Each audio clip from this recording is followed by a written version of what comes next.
Hello and welcome to Midlife Men with me, Philip Briscoe. In this episode, my guest is Mark Bradshaw.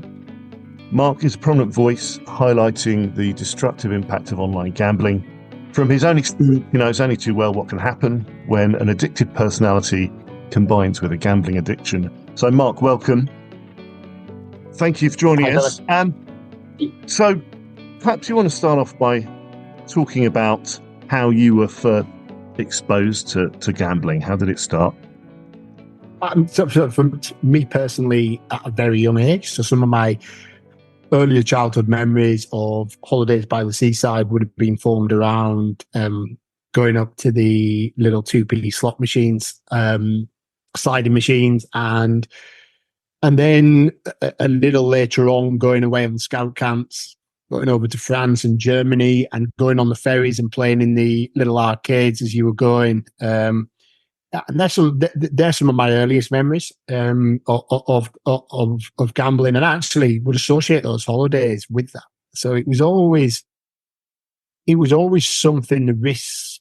I guess I wouldn't have looked at it as a risk element, but that kind of opportunity to win something always was something that interested me. Even as a child, then there was that trigger.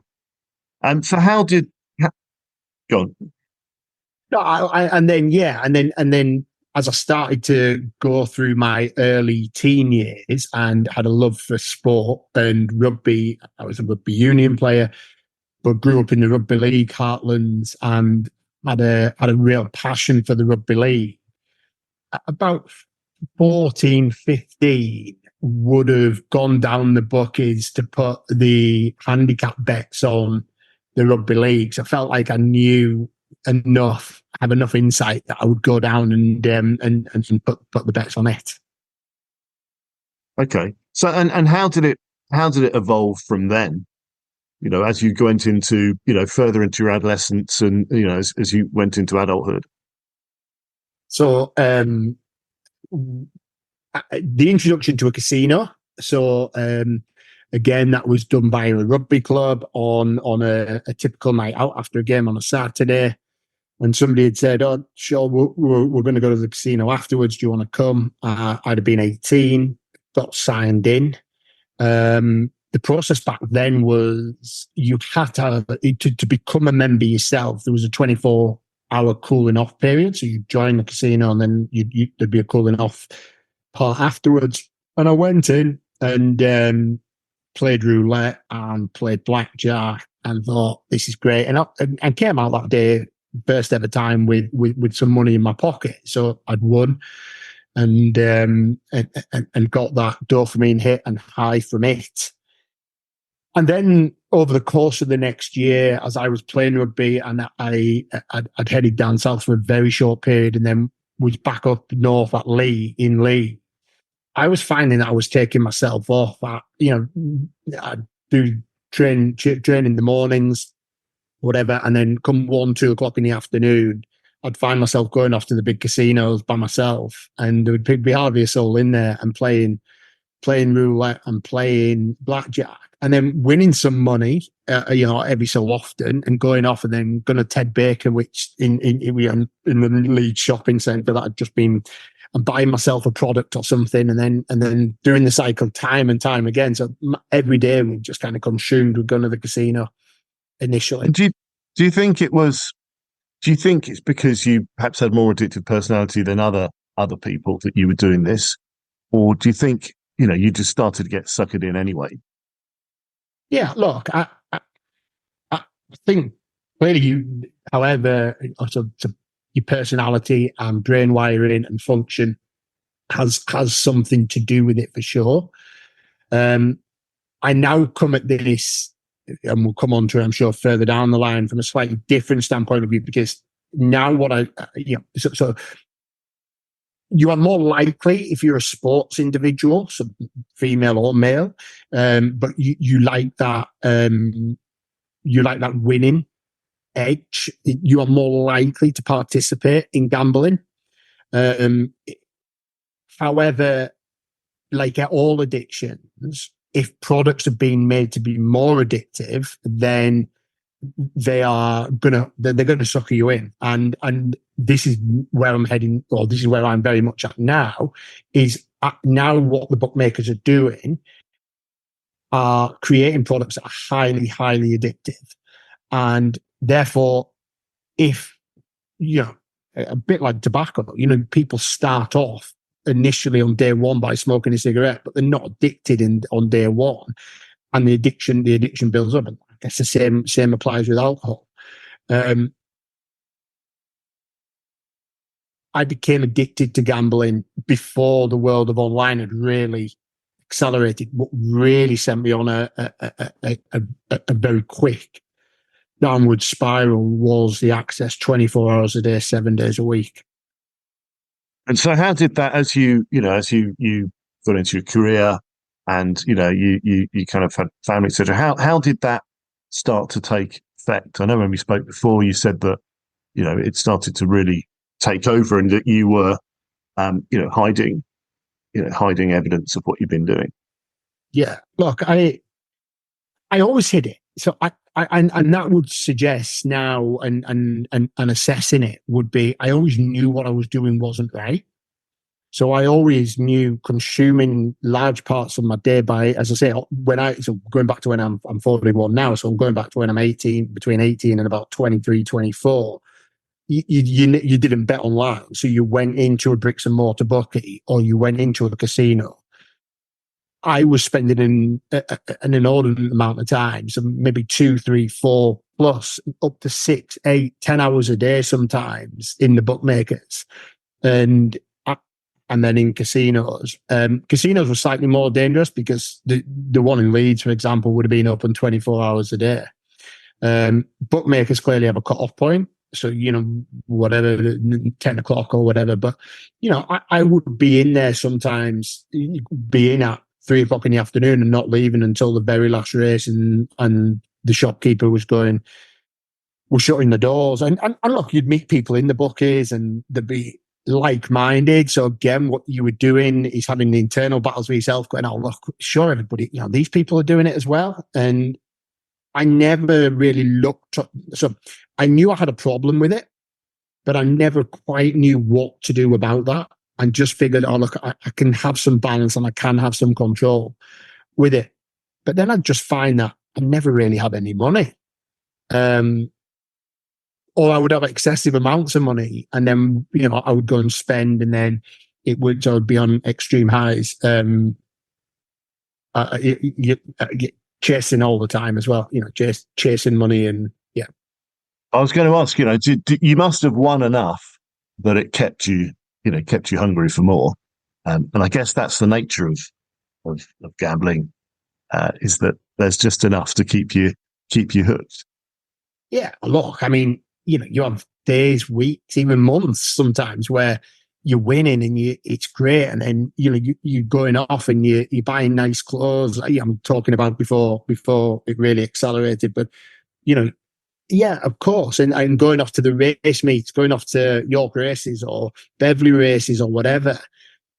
There was a real buzz in it, and then you'd come away some days and you'd be several hundred into the £1,000 up, and you'd be like, this is fantastic. And when you end up 2, 3, 5, 10 days, you haven't lost, you think you've figured out a system, right? And you think you've got this system that works, and then it takes one day for all of that money to be lost, because you get into this, well, 1 minute, that system, I've convinced myself this system works, and I'll just keep gambling and gambling. And then, as you see, hypothetically, if you've, over those 10 days, you've generated $2,000, $3,000, whatever, as that starts dwindling, you start going, no, I need to get beyond that for this system. I know this system. And then in the end, you just end up at zero again.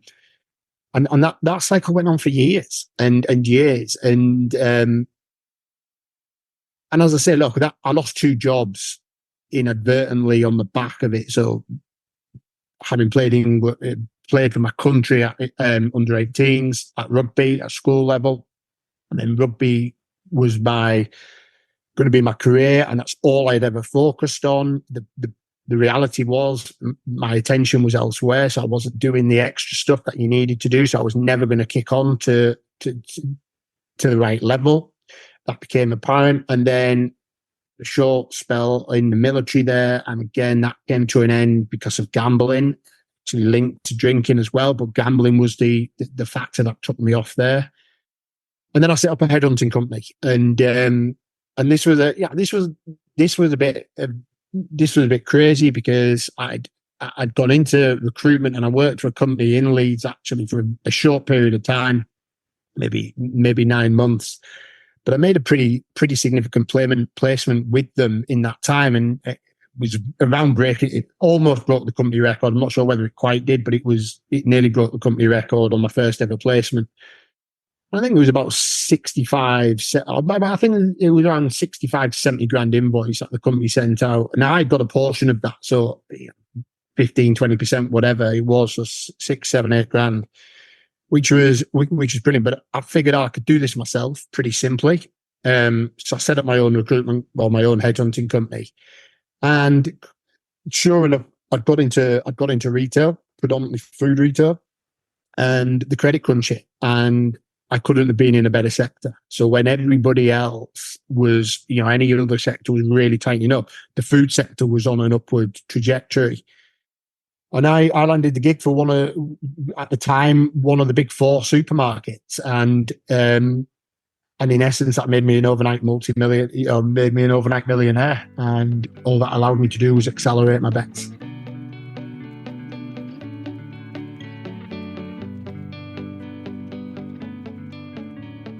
So did you still feel in control at that point? Did you still feel you had a scheme? I'd be interested to know at what point did you think, I've lost control now?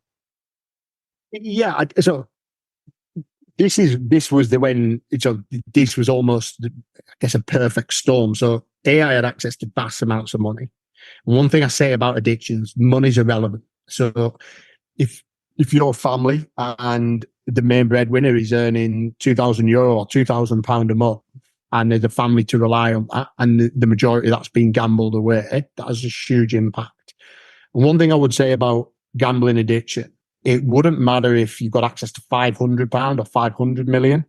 If you were seriously locked into that addiction, you would invariably be gambling it. And I think that's where gambling scares me more than other addictions, because, alcohol is terrible and drugs is terrible. And sure, drugs are slightly more expensive, but you try in a day, consuming 50 grand worth of alcohol, unless you go and buy some very, very fancy wine, it's not likely as an alcoholic you're going off spending. But doing 50 grand within 3 hours on American sport at 3 o'clock in the morning, I've done it.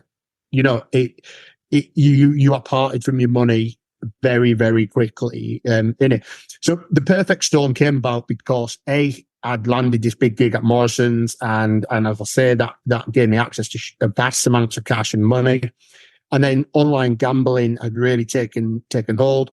So I had a betting account, but I would have been relatively good at picking rugby league bet, right? But what I would have done as an addict is won a great rugby league bet, and let's just say it was 10, 15 grand, and then I'd have gone and stuck all of the winnings on a dog running out of Shelburne Park or whatever, out of track lane, and I know nothing about the dog at all, which is part of the addiction.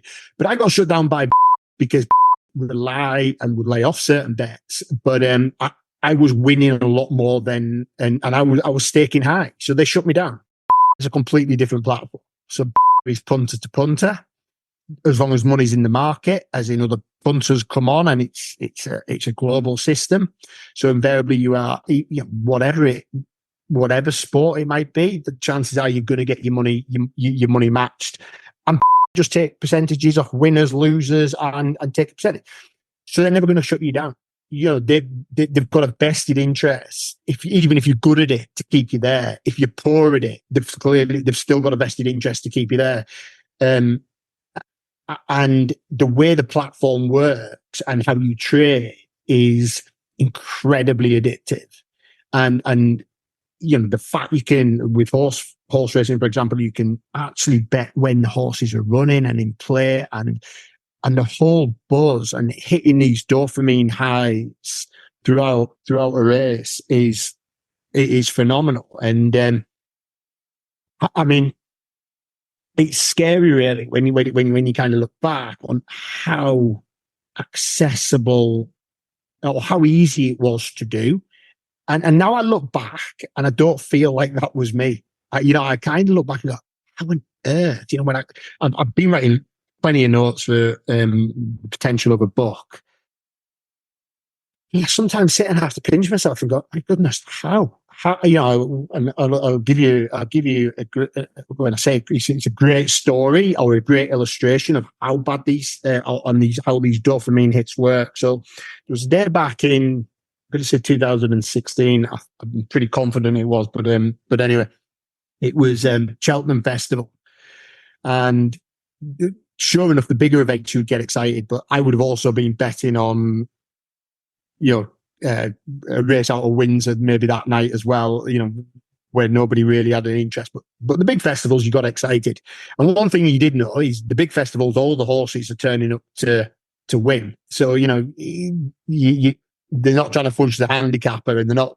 So you kind of go, anyway, there was a day, it was a big day, and there was an owner called Rich Ritchie, and he had a big pile of horses with Willie Mullins, the Irish trainer, and these horses and they are four of his horses on the first day of the Cheltenham Festival, and all of them were the favourites.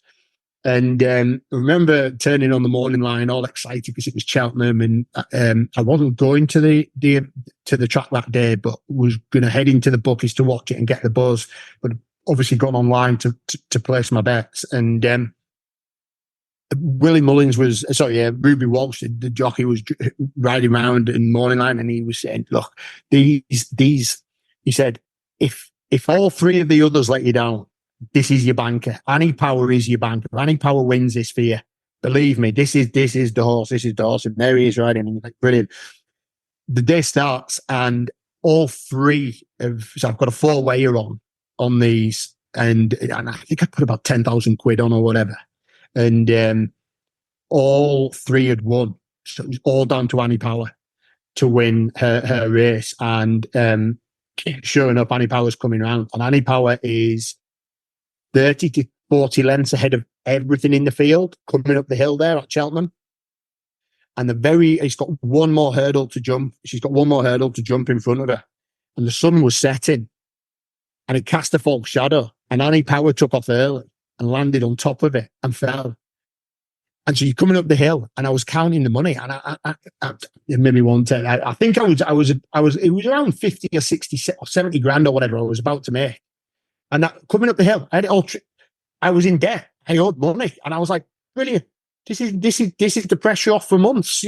This is for the next 2 or 3 months. This is 70 grand. Now, the reality is it wouldn't have been, but in my mind, it was like this dopamine high. And then all of a sudden, the horse crashes. Holy shit. And I haven't cashed out on any of the money. And so not only have I lost my stake, in my mind, I'd won 70 grand. And then all of a sudden, it had gone. And that type of thing hits hard when you're gambling. And did you pick yourself up from that, though? I mean, was that, do you learn, when you're in that environment, do you learn lessons from that, or do you just forget that onto the next one? Look, you level it all out, and you might, you lie to yourself. So, oh, look, it was really bad luck. There was all the conspiracy theories, because obviously plenty of people had got on this 4-wayer thinking this is brilliant. And so there was a conspiracy theory going, well, the bookies were about to lose 100 and some million quid if Annie Power won. So all the conspiracy theories going, it would deliver. She was put down, she was deliberately put down and whatever. And then you start kind of leveling out in your mind going, no, it was just bad luck. But if we come on very quickly there to, where I now stand on this is, I came away from when I managed in 2019, and we'll come on to how that had come about. But when I stopped, what I did is went through I went through the kind of 5 stages of grief, and the final stage is kind of acceptance. So is acceptance, and one of the things I did at that point was take massive responsibility for what I'd done and how I'd let it consume my life, and how I hadn't reached out for help. I mean, that's another issue. Where do you reach out to help? And the longer you let it go on, the more odd you feel, and nobody else is doing this, and you're crazy, and all the rest of it. But it was about a year and a half after that, and I got talking to somebody who actually works great charity in the UK there called Gambling with Lives, and he and I were talking, and he went, "Mark, do you think you were groomed?" And I went, "What do you mean?" And he went, "But do you think you were groomed? Do you think you were exploited?" And I went, never really looked on it like this. And he said, "Well, just go away and have a think about it." And so it took me off on a bit of a path to go, was I? And when I then sat and started looking how it had operated with Betfair, came out and I went, God, I was completely and utterly exploited. You know, they were predatory. They knew everything about me. They gathered so much information on me as an individual.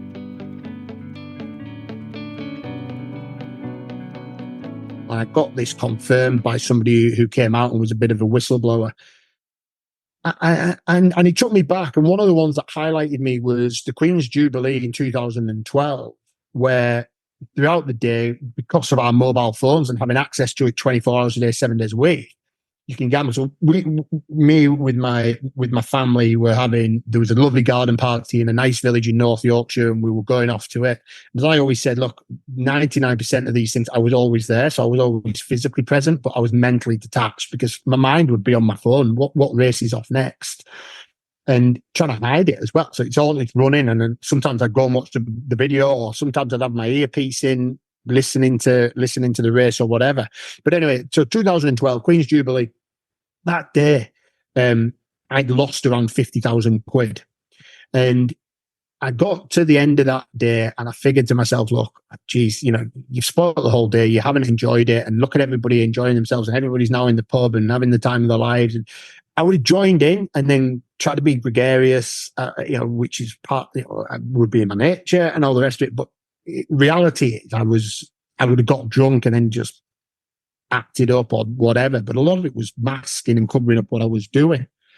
So I figured to myself, right, that's me, 50 grand, and you've spoiled this for yourself and you spoil it for your family, and this is shite. And so step away. And then within 72 hours, my VIP account manager came to me. Mark, there's 5 grand's worth of free bets in your account there for you, just to let you know. All right, mate, there you go. 5 minutes later, I'm logged into the account. And this happened dozens and dozens and dozens of times, giving me tickets to Rugby World Cup matches when it was the Rugby World Cup there in London, and sending me hampers from Harrods, but discreetly, to nice bottles of champagne all arriving from Harrods.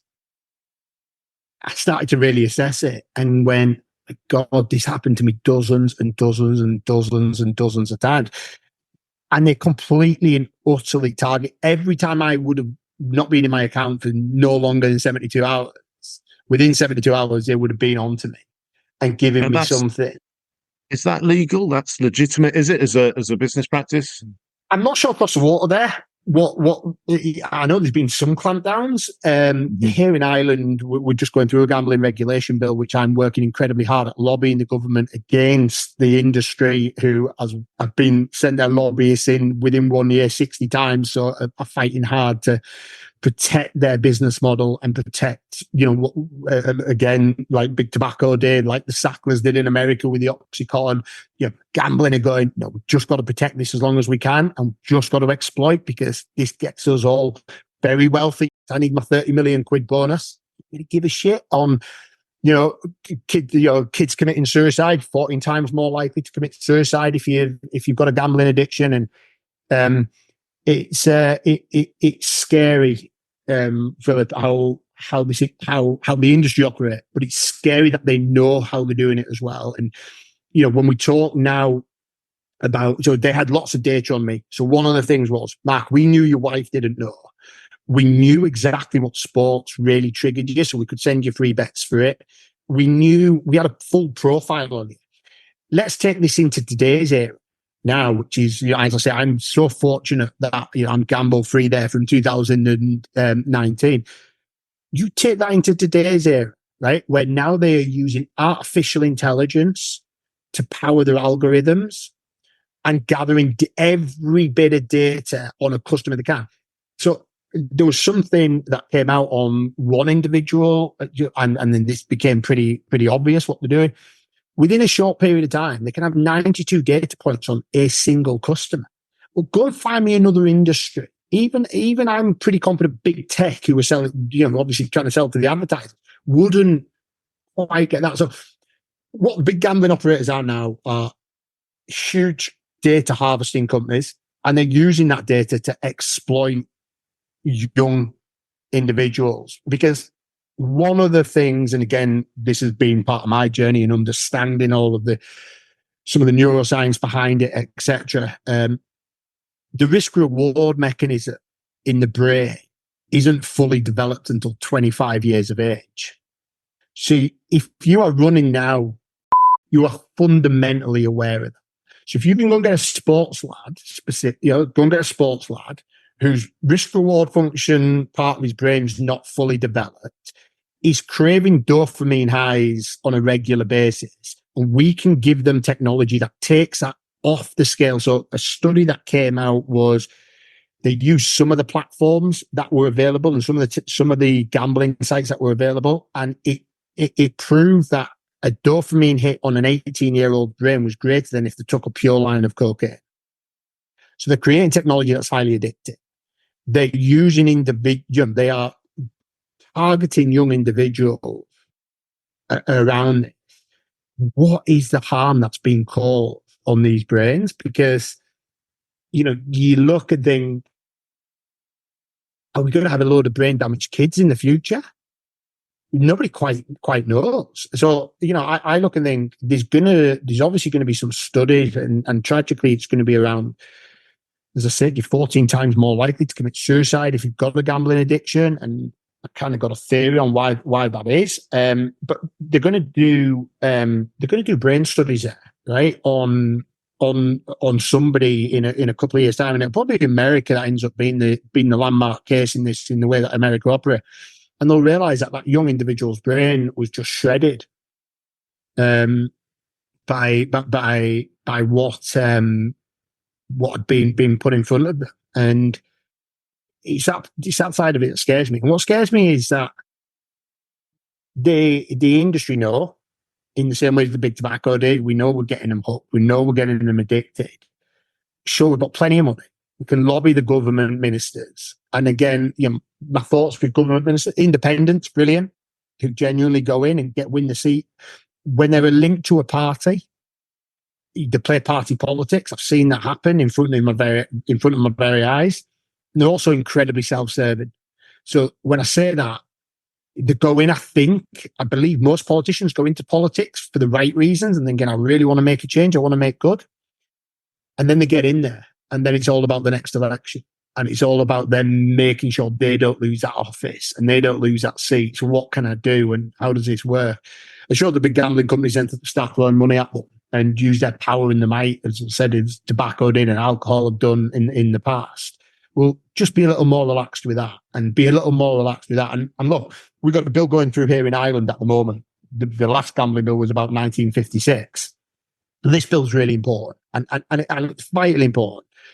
But I'm hearing words going, something's better than nothing.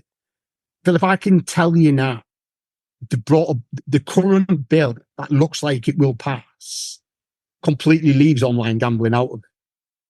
So given that business is 80-20, 80% of the market online and 20% bricks and mortar still, they're leaving 80% of the market out of this, and the part which is really at risk. And what they've done, which again is just pure politics, and a lot of it's been set up by the gambling industry and put onto the politicians to go use this as a bit of a thing. They've over-regulated like community sport beyond belief. Over-regulated. So you running a raffle is like out of a local GAA or a local soccer club here in Ireland. You need a PhD degree. And, you cannot You cannot benefit your club particularly. You are cut off at €10,000 for a competition. And there's been some great competition. And again, as somebody who was highly addicted to gambling, these products aren't going to be the issue, but they've completely not regulated the bit where the harm's coming. And for me, it's scary that politicians can sit and not have a moral compass. And my job now is to make sure those politicians I will not forget about them. And I will remind them as long, be them in politics or not, my job will be to remind them in 10 years, 15 or 5 or whatever period of time, you had a chance and you made a decision not to. And I think it's important that they hear that. Yeah, absolutely. Let me go back to something you were saying earlier about the higher rates of suicide with people who have a gambling addiction. And I know we talked earlier about a moment you had on a ferry. Why is that? Why is that? Is it to do with the stress related to debt and to responsibility? And if people aren't talking about it, what's your theory on why those suicide rates are so high? Yeah, so if we take the three, and I'm aware there's many addictions, so I don't undervalue any. So if you've got an addiction that's negative, I am aware of the impact. But let's take alcohol, drugs, and gambling. If you've had an addiction to, if you've got an addiction to heroin, you've got an addiction to alcohol, you don't take that last hit of heroin or that last drink and go, this is going to solve my problem. As a gambler, that last bet, which was a 700 to 1 shot with 100 quid or 500 quid or whatever staked on it, I'm sat there thinking that will solve my problem. Then after that final time, you go, no, that's it. That is it. I'm at the end. If it's drugs and alcohol, albeit there is some mess in yourself, things look more positive and people around you go, well, this is brilliant. Gambling, the wake of mess you've left behind you and the lies that you've left behind and the debt and potential criminality and the most crucial being the harm you've done on your family, that there's a whole treasure trove of stuff that's going to come out. And therefore, you look and go, I don't have a place. In my opinion, I don't belong on this earth and I don't have a place. And people go, well, that's a really cowardly act. But actually, I don't see it as that. I see it as you feel like you have ruined everything and therefore you don't deserve to be here. And that's why I believe gambling is far outweighs the other addictions in terms of suicide, say 14 times more likely, because the mess you've left behind you and you can't see a clear path beyond it.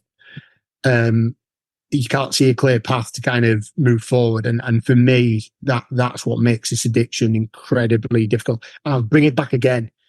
When you've got an industry who are knowingly getting individuals into this and to hook them in and to reel them in and then spit them out. So just quickly go back to, so having had all these thousands in free bets and rugby and racing trips and free champagne, in the end, my money's dwindling. They are aware of this. So their whole system and the way their algorithms, they can see everything. So they can see, gee, he's running out of money here.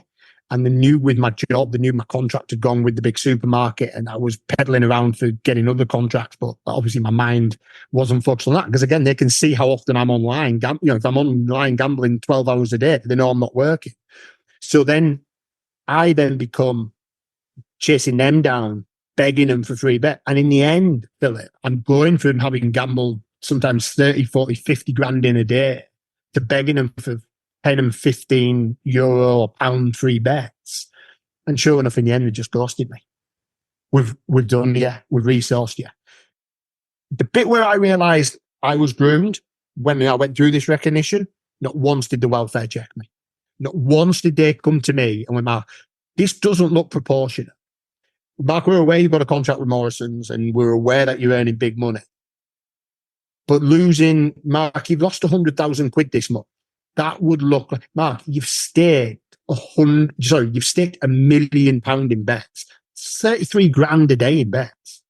That would look pretty disproportionate. We're now talking about medium-sized corporation as an individual entity doing £1 million in bets in a month. Nobody welfare checked. Nobody came in and checked. And for me, that's grooming. That is, and we know plenty of other places that groom. That is grooming.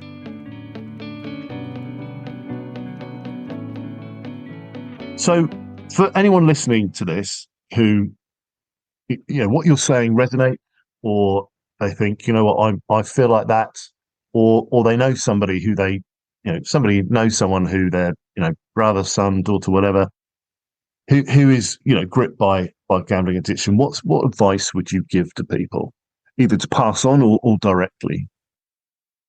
So be honest.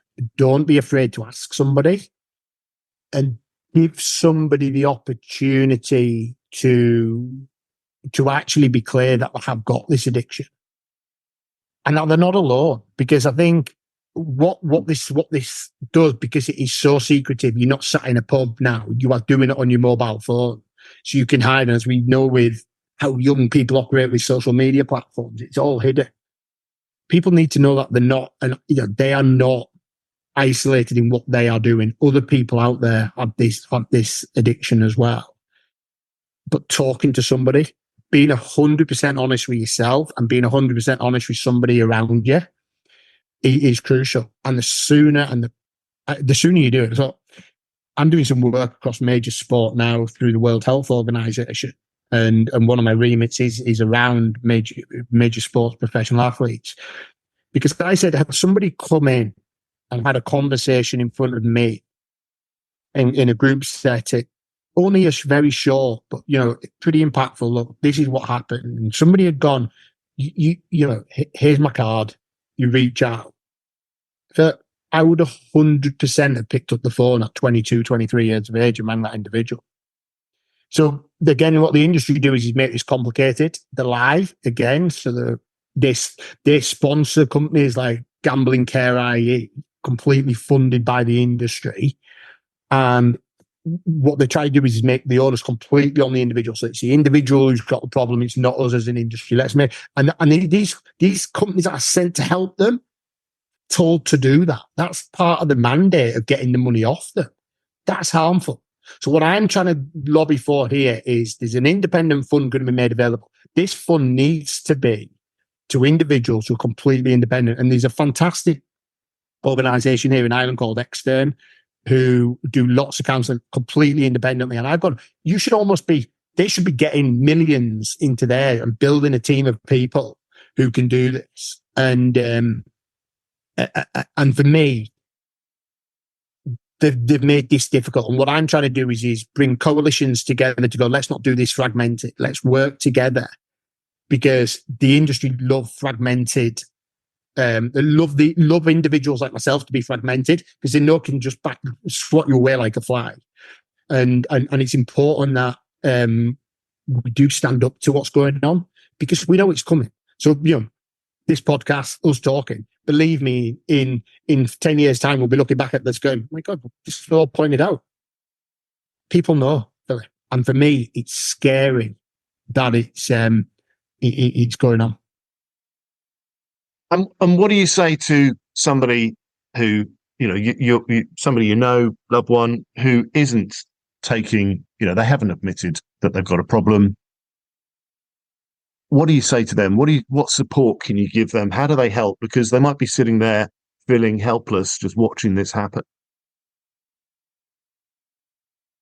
Yeah, it's tough, because I think I found a lot of hitting rock bottom almost becomes inevitable with this addiction. But I guess everybody's rock bottom looks different. So as I say, unless you're being honest with yourself, then you're in a tough place with this addiction. So, sure, you can try to go to somebody and say you've got a problem, or I think you've got a problem, or come on, look, I support some people And I'm not trained psychologist or anything, so I purely do it. And I work with some people that I worked with, and other people I've tried to work with, and my approach wouldn't necessarily. But I'm working with a couple of people here in Dublin at the moment who are females actually whose partners have an addiction, and the partners won't admit it. And they will have the big soul. They will be the main income source, and they are scrambling around trying to get money to feed the kids or the mums at the end of the day. And my words are, they've got to get to a point themselves where they go, I have got a problem. I think most of us have that in them, but that's why, again, communication from the likes of myself who have been in that situation, rather than necessarily a partner saying it, pointing somebody in a direction to go, just listen to that, or listen to this podcast. You do know deep down inside. I'm yet to meet anybody who I'd properly spoken to and gone, did you know? Yeah, of course I knew. Of course I knew. But I also figured, yeah. I was going to ask you what your moment was. What did you do when you realised that you needed to do something, change something? What did you do? It might help, other people to hear that. Yeah, look, in terms of when was my rock bottom, or and what did you do next? To kind of start the recovery, if that's the right word. So I didn't know where to turn, and I didn't quite know how to deal with the wake of mess behind me. One thing I did know, and I was at rock bottom, as in, mentally and physically, I was just drained. I ballooned up to 20 stone in weight, and everything. Getting out of bed in the morning became, I didn't want to get out of bed. I didn't want to do anything. And I figured to myself, we'd spend a lot of time in Portugal as a family and always associated it with good stuff. Good thing is with Portugal, so I didn't have access to a bank account at this point. I'd literally drained everything. And I've got a few quid in cash, and Portugal doesn't have bricks and mortars bookies. So I kind of went, right, need to clear my head, and I need to be in a better, I need to get myself sorted out here, as in, because I'm no good for anything. And I thought, I'm going to take myself to Portugal, and kind of cold turkey this, and also just see whether, a change of environment and all the rest of it. Kind of, I can't really look back and say I got anything wrong with this, but anyway, I went off and I came by Ireland actually, and got on the ferry from Cork to Santander. As I got on the ferry, and it's a longish crossing, so it's nearly a 2-day crossing, and I was on a freight ferry, so it wasn't like it wasn't a holiday type ferry, it was a freight ferry. And get into the cabin, I'm laid there, and then I come up onto the deck, and I was just looking, and it was, just figured to myself, where am I going? I'm actually heading to Portugal, and I've got nowhere to live. And I've got a few quid here, and I'm in a beat up car with a few clothes in it. And I went, your life's done. You've got nothing. And this moment then was exactly what I've said, which was, that was my moment of going, you've got no way to ever recover from this. You've been at this from, you've had a problem for nearly 20 years of your life.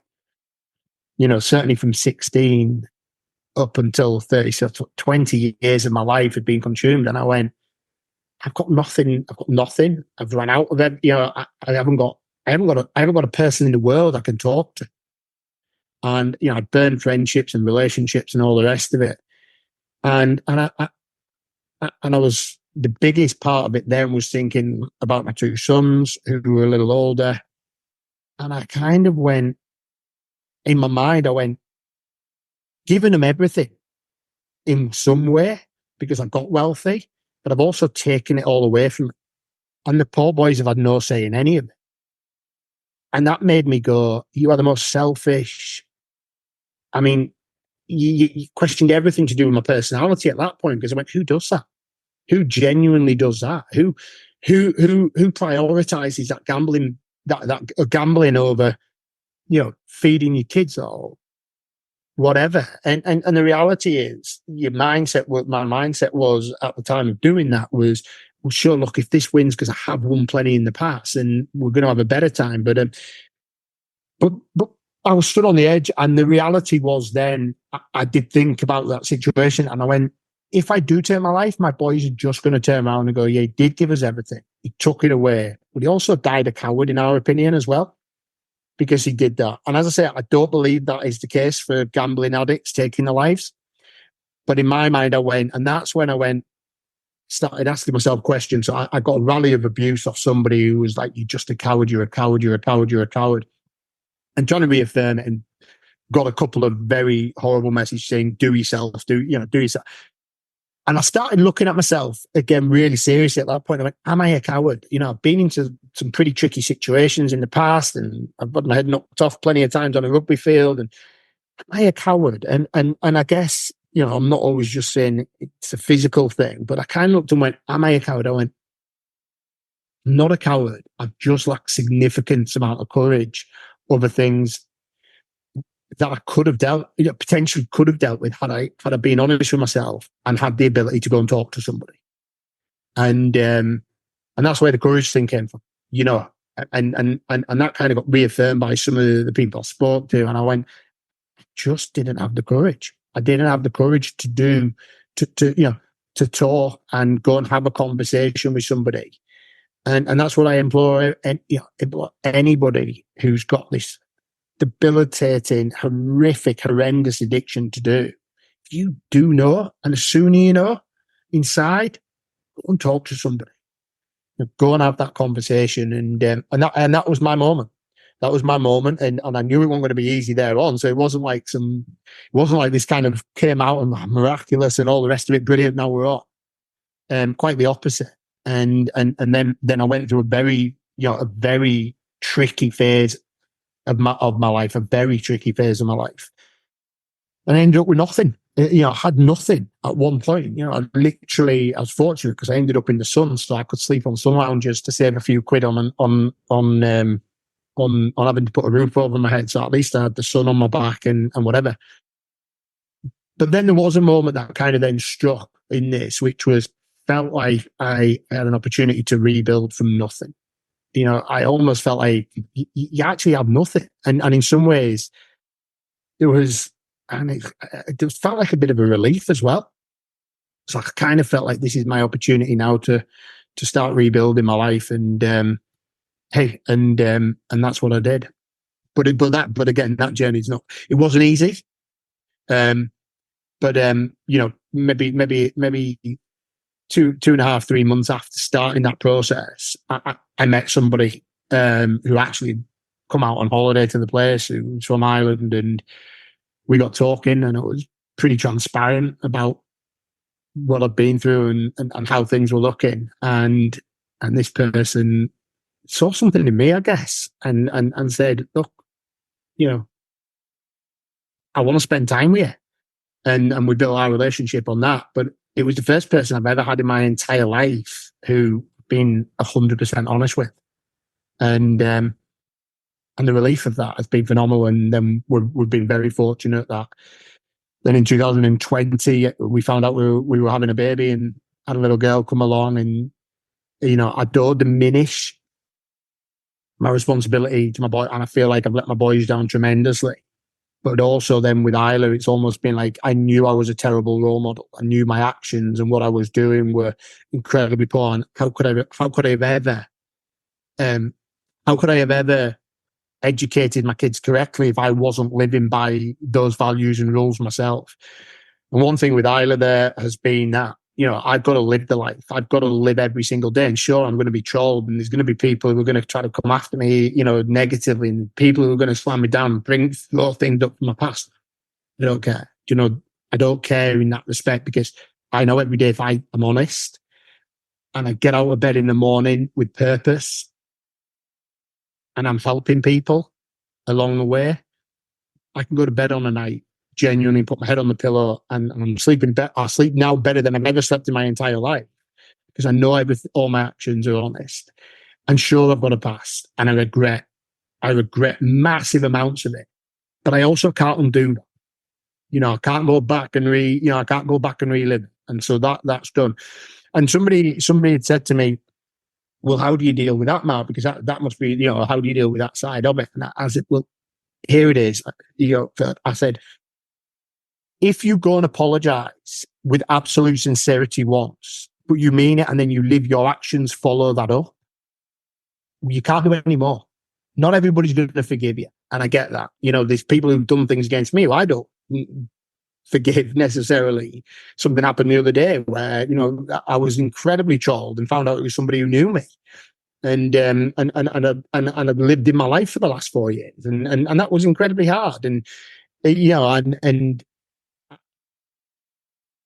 But you make that sincere apology and you make sure your actions then back that up. And it's not for their benefit, that backing up with the actions. It's, then you are honest and you're sincere. And that's the way I've lived my life, certainly for the last 4 years. Yeah, I think that's an incredibly important message, for anyone that's listening to this, that, there is something you can do, and it's not easy, but you're testament to that. So thank you for sharing that, Mark. And thank you for sharing everything today and joining us. And good luck with everything. Good luck with the lobbying that you're doing. Good luck with changing things. It sounds like there needs to be change. And thanks for joining us.